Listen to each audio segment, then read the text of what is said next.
Thomas Hardy's a really famous Victorian poet. He writes poetry in the late Victorian era, so sometimes people call his poems a little bit more modernist than Victorian. They're kind of on the boundary of those two time periods. And yeah, it's in some ways kind of socio-political or kind of motivational. So with this poem, The Darkling Thrush, we're going to look first at how it's a poem about nature and kind of the way that the world works, or the way that, natural kind of ebbs and flows of energy work, or periods of motivation and depression happen within the soul. So we're going to look at it from a natural perspective, but then we're also going to consider some more socio-political readings of it as well. So you can read it as a sort of extended metaphor for society and the way that people should react to difficult times or dark times. So yeah, it's one of my favourite Hardy poems. Hopefully you enjoy this little lesson on it. Here's a little thrush bird, if you're interested in what a thrush is. So yeah, it's a specific type of bird that you find often in England. They have a really nice song.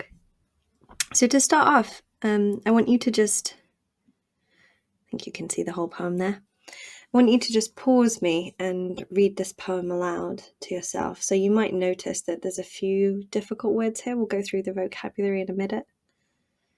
But I want you to just see kind of how the sounds fall, like the pattern of sounds, the rhythm of the poem, by reading it aloud. So I read this poem in this kind of rhythm. So I leant upon a coppice gate when frost was spectre grey and winter's dregs made desolate the weakening eye of day. So it's got this kind of almost musical or hymnal quality to it, where it's kind of alternating the rhyme scheme. So yeah, read it aloud to yourself, pause me, and then when you're ready, we can jump into the analysis of the poem. Yeah, so there's some vocab here if you wanted to know a little bit more about the vocabulary, because it's an older poem and Hardy also is quite a literary poet. You'll notice that it uses quite difficult or complex language. Make sure you understand what all the words in a poem mean, because even just not understanding one word of the poem can sort of throw off your interpretation of it. So it's always good to start with the vocab with poetry. So yeah, have a quick look through, see if there's any words that you didn't know what they meant, and then we'll jump into the story. So with the story, there's a speaker, a narrator, and he's kind of going for a walk in the woods. So it's what we call a narrative poem. It tells the story of a character. And it's winter time, frost is all around. And he mentions the dregs of winter. So the dregs of something is sort of like the sediment at the bottom of a cup after you've drunk something. Like I always get coffee dregs in the morning because I drink loads of coffee, and there's always that grainy bit of coffee at the bottom of the cup. So that's a kind of dregs. So he's saying that winter is kind of fading, but there are just these little stubborn bits of winter that are remaining. And there's also weeds everywhere. So there's these vine stems. Woodbine is, which is what I think he's talking about, is a really invasive kind of weed plant that you get in England. And it's sort of, I've had it before in my garden, and it basically just like takes over everything. So it kind of like climbs over stuff and sort of chokes the life out of it. So I think the idea of these vine stems is sort of a claustrophobic or suffocating type of feeling that he's going for. But also the kind of tendrils of these vine stems grow up into the trees, and against the sky they're silhouetted, so they look like the strings of a broken instrument. So I don't know if you play guitar or if you play any string instruments, but if you've ever broken a string on a guitar, it kind of pings back and it goes all twisted and kind of curly, and that's the sort of shape that he's imagining these vine stems are in the sky. But instead of a guitar, he says lyres, which are classical musical instruments. So they're used in very ancient poetry or ancient literature. There's a lot of references to them. So there's sort of this broken reference to broken music, or interrupted or disrupted music. There's a sense of, winter sort of holding on. There's a sense of kind of choking or claustrophobia of winter at this point. And also a sense that all the people that would be around, normally they've all gone inside and they've lit fires, so everybody's kind of retreated to their own safe spaces. And he talks about the century's corpse out lean, and that's, I think, a really clever image, because he's saying, the land that he looks at looks like the dead body of the last century, and he's using that as a metaphor because this poem is written on the turn of the century, so that cusp between the end of the Victorian era and the beginning of the modern era, as I was saying at the beginning. And I think it's 1899, this poem, so it's the year before the 20th century. So there's a feeling in this time that, society, if we look at the socio-political reading, society is going to change, and the time after Victoria is going to be very different from Victoria herself. I think we're all going through something similar at the moment, because I'm filming this a few days after Queen Elizabeth died, and she's been in power, or reigning for 70 years, and everyone sort of remembers her as a sort of stable monarch or a stable figurehead throughout their lives. And yeah, there's a little bit of kind of panic or fear about what happens, now that we have a new king or queen, and how is the world going to change, or how is our country going to change. So kings and queens are a little bit less significant than they were in the Victorian era as well. Like, the queen is more of just a public figure. She doesn't make too many policies or anything like that. Whereas Victoria, in her day, was a really powerful queen. So the idea of her dying, and I think she held on to see the 20th century. So I think she died in 1900 or 1901, but really close to the end of her life. Hardy's writing this. And she was such a powerful presence in the Victorian era, was such an iconic period of time, that there was a genuine fear and anxiety at this time about, how is society going to change at this moment. So that image of the corpse being stretched out is sort of like a representative of those fears. It's the end of an era. And yeah, there's a sense of, there should be this new springing to life, this new energy infusing the world, like how you find in spring. But it seems this year that winter is sort of holding on, and spring is kind of withholding its energy. So it feels like all of the seeds sprouting to life are actually shrunken, hard, and dry. There's a sense of passionlessness. People are not enthusiastic. They're kind of in a bit of a slump or a depression. They're not feeling positive about the new year. And suddenly a voice rises up from the bleak twigs overhead, and it bursts out in joy. So there's this kind of gloomy, depressive atmosphere. There's all pervasive, and there's all this kind of, it's almost like the entire country, the entire place is just totally suppressed in a wintry mood. And there's just one thing that fights against it, or that contradicts it, and it's just a single voice, and it's a frail, gaunt, and small little thrush. It's a really old, tiny little bird, just one bird, starts singing, and singing joyfully and singing happily against all of this gloom and doom. And the speaker's just shocked by this. He's like, what? Why is this bird singing? Everyone else is in a bad mood.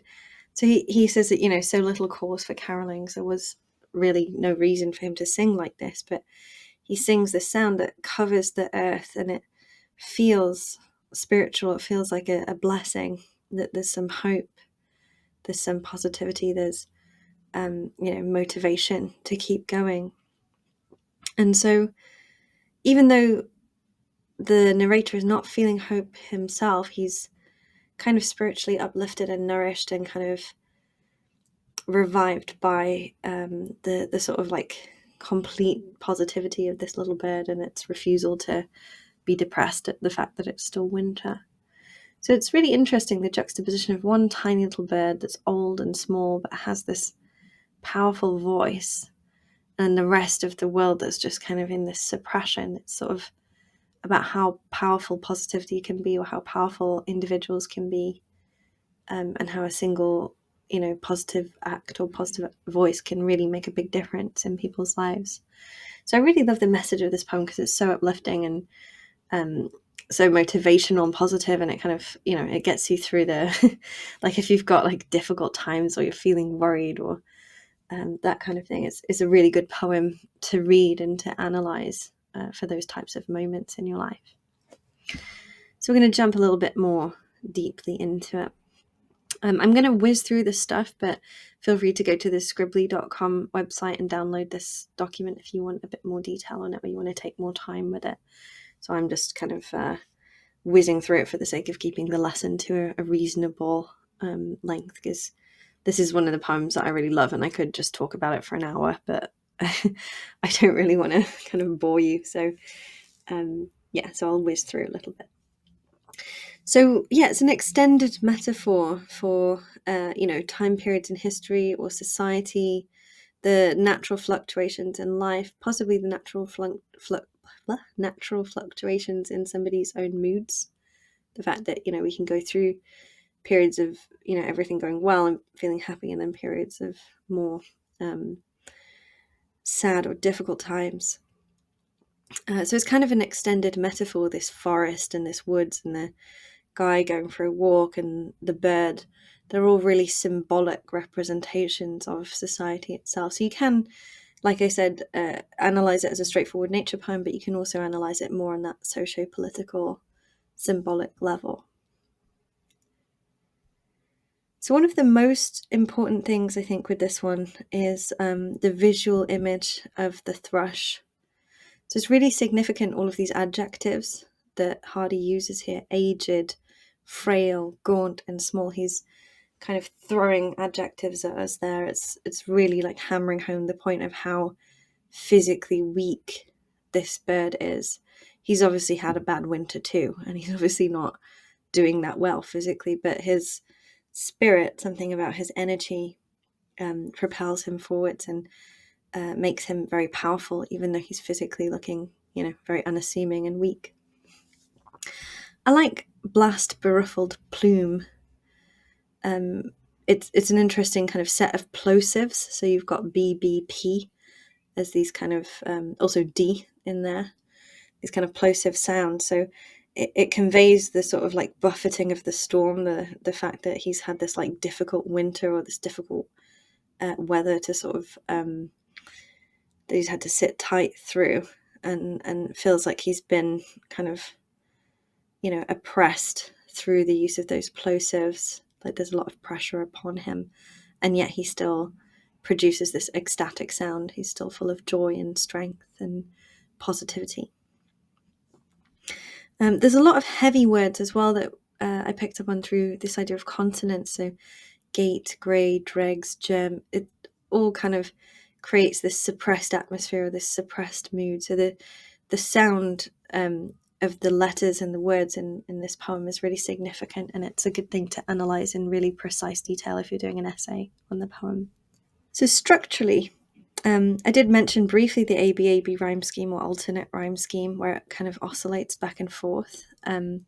Another thing that's also important is the volta, the turning point. So at once a voice arose among the bleak twigs overhead. So at once is kind of like a time adverbial, similar to suddenly, and it signifies a shift or a turning point in the story. So there's this certain mood or feeling or atmosphere created at the beginning that is then disrupted by the interruption of this bird with his song. So this bird, I think it's a stormcock, and there's another poem called Stormcock in Elder that I also teach a lot, which is actually a really similar sentiment to this poem, and I think really influenced by this poem. But yeah, if you like this idea, I recommend reading another poem called Stormcock in Elder. And it kind of echoes similar sentiments to this one, and also features the same kind of bird at the centre. So he calls it a darkling thrush, which means a thrush in the dark, in the darkness. stormcock is another word for missel thrush, so it's a certain type of thrush. And what I really love about these birds is they just, their song, for some reason, they sing in stormy weather or difficult weather. So it's like a strange natural phenomenon that their bird song can be heard most clearly, and it's very beautiful. You can look up videos of how they sound. It's a really nice sound. And the most likely time to hear this sound is just before something really crazy and chaotic happens in terms of the weather. So they've got this really beautiful, sweet song that contrasts against the kind of darkness or the intensity of the general atmosphere. And again, it's that individual versus the world, or that sense of something tiny but powerful versus something seemingly so giant and oppressive, but the tiny thing wins. So there's also a lot of classical imagery here. So Hardy's a really kind of a classicist, really. He's really interested in pagan imagery and ancient Greek and ancient Roman literature, and he sort of peppers the poem with that type of classical imagery as well. So if you're into that, you can maybe look more deeply into those images. So there is a change in the title of the poem. It was originally By the Century's Deathbed, and then he changed it to The Darkling Thrush.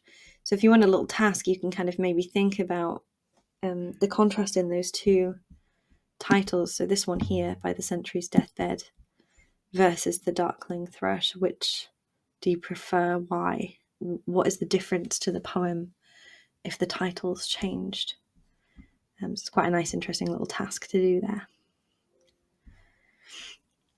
So attitudes, definitely we have this sense of hope, which is a guiding light, guiding force in times of darkness. We have a feeling that even the worst moods or periods of time, even if they feel completely all pervasive, like they're all around and totally oppressive, like you can't escape them, they do pass. So there's a sense of, hope that something else is going to take over, or that the time period is, the period of difficulty is coming to an end if you read it socio-politically. There's a lot more detail about that on this page if you want to kind of pause and read through.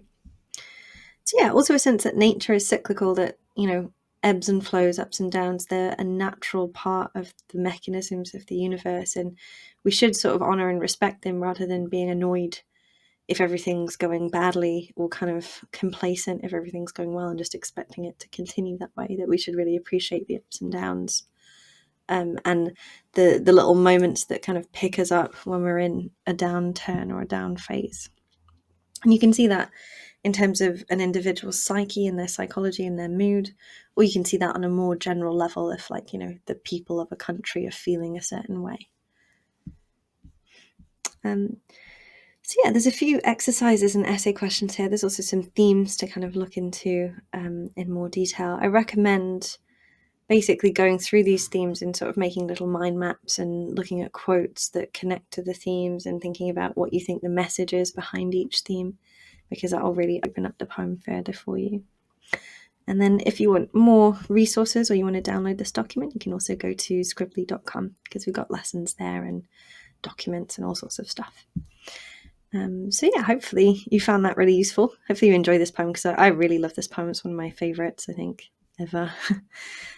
So I hope I conveyed that to you sufficiently. And thank you very much for listening, and hopefully see you guys soon in a future lesson. Bye for now.